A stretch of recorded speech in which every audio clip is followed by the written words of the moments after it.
और सी सब का है।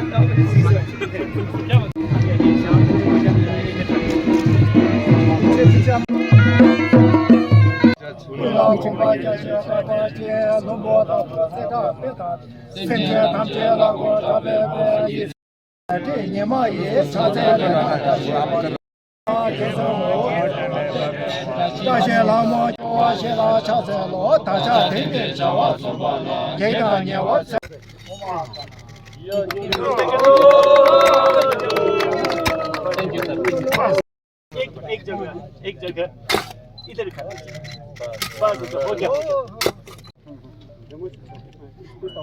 सीमेंट डालने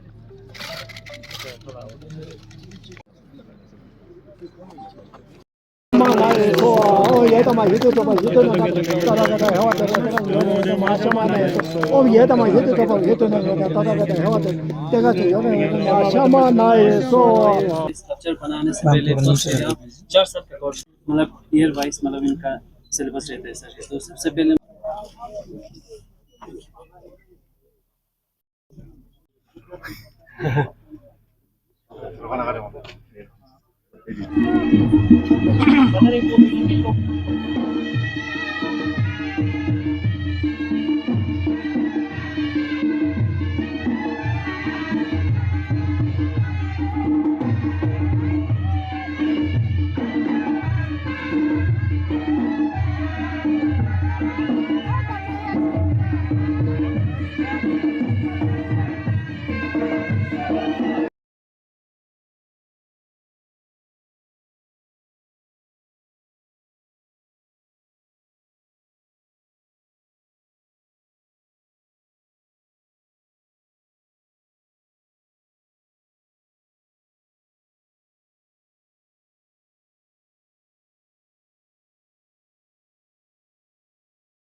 of the traditional arts academic block to be built on the campus of CIBS worth rupees 52.97 crores granted by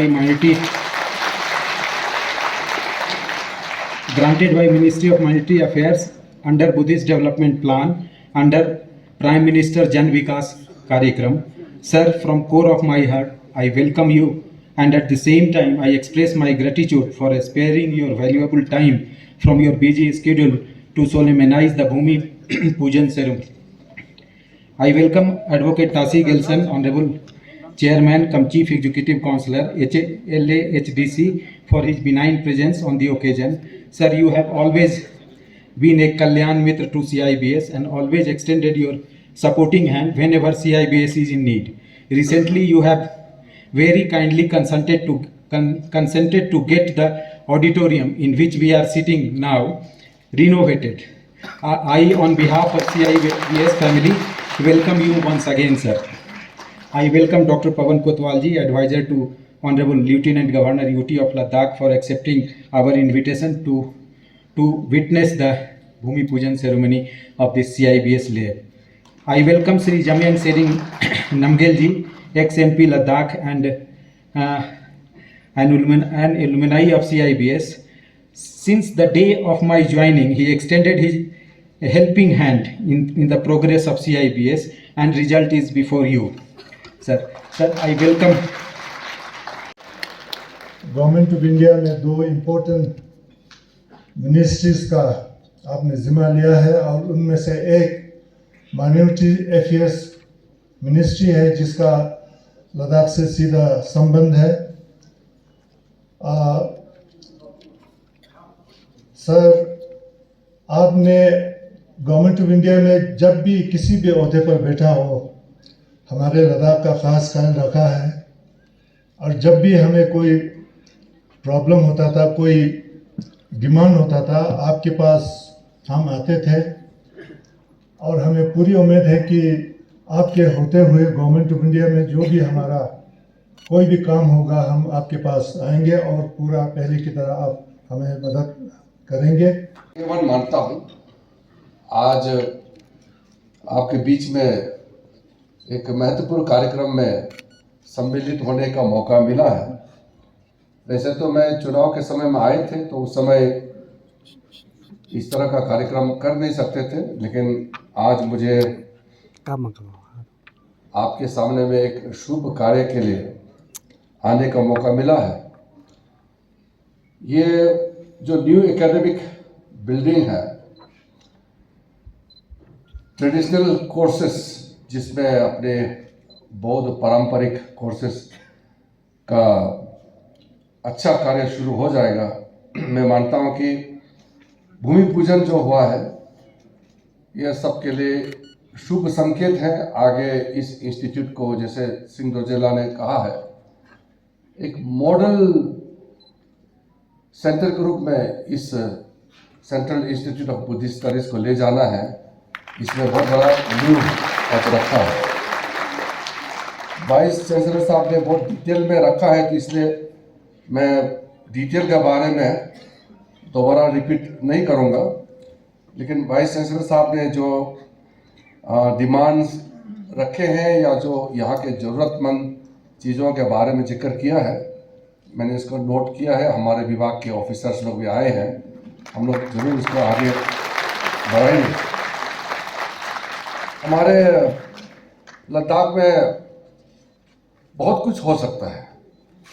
आज जैसे इसी सेंटर में ही चाहे क्राफ्टमैनशिप का हो, पेंटिंग का हो, थंगता पेंटिंग का हो, या सवारिकपा के क्षेत्र में जो हमारा ट्रेडिशनल मेडिसिन सिस्टम का बहुत बड़ा ये सेंटर आगे बनेगा, तो इसका हॉस्पिटल के रूप में उभर के आएगा।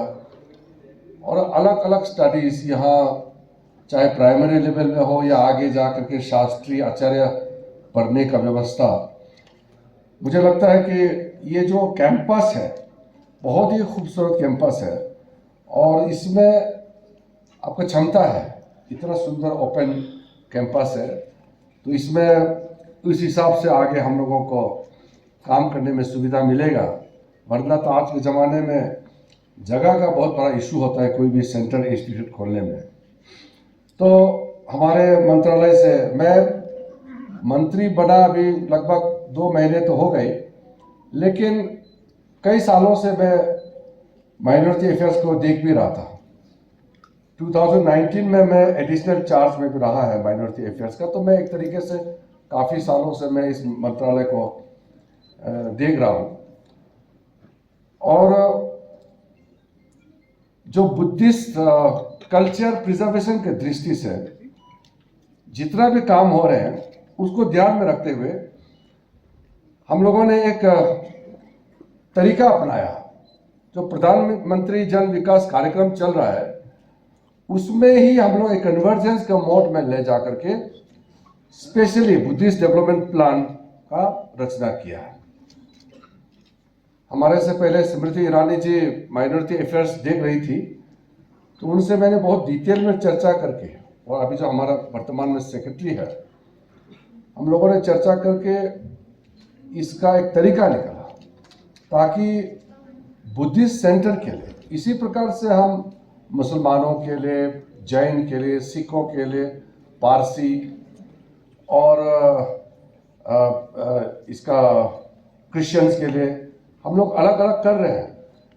लेकिन बुद्धिस्ट का, क्योंकि इस देश में बुद्धिस्ट का रूट बहुत गहरा है और बहुत पुराना है।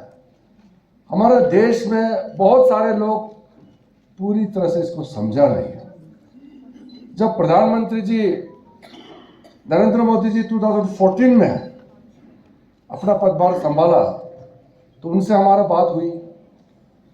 फिर उन्होंने सबसे पहले बुद्ध पूर्णिमा, जिसमें बुद्ध जयंती भी होते हैं,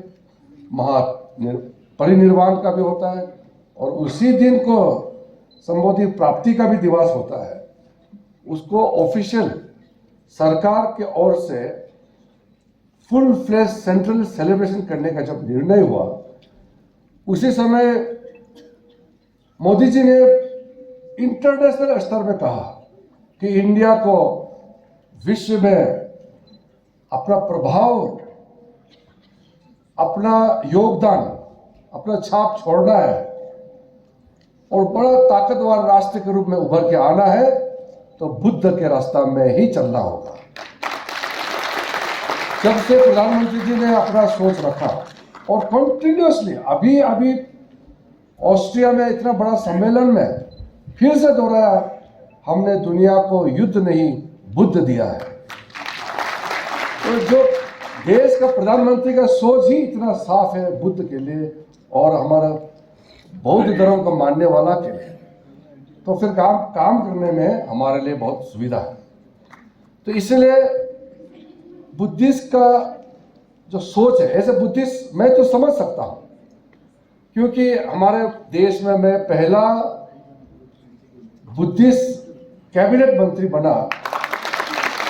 तो मैं कभी ऐसे ही हल्के में मैं बोलता हूँ कि जब उस समय तो राजा महाराजाओं के समय में तो स्टेट रिलीजन हुआ करता था बुद्धिज्म, उसके बाद से हमारा ना बुद्धिज्म ना कोई बौद्ध देश को संभालने का कोई बड़ा रोल मिला नहीं है, क्योंकि हमारा देश का प्रथा या जो पार्लियामेंट्री डेमोक्रेसी में आप सबको मालूम है देश को कैबिनेट चलाता है, और जब तक आप कैबिनेट में नहीं बैठता है तो फिर आप अंदर बैठ करके जो निर्णय करता है उसमें हिस्सा नहीं ले सकता है। तो मैं अपना जिम्मेदारी को पूरा समझते हुए प्रधानमंत्री जी का आशीर्वाद से ये स्पेशल बुद्धिस्ट डेवलपमेंट प्रोग्राम को हम लोग ने शुरू किया।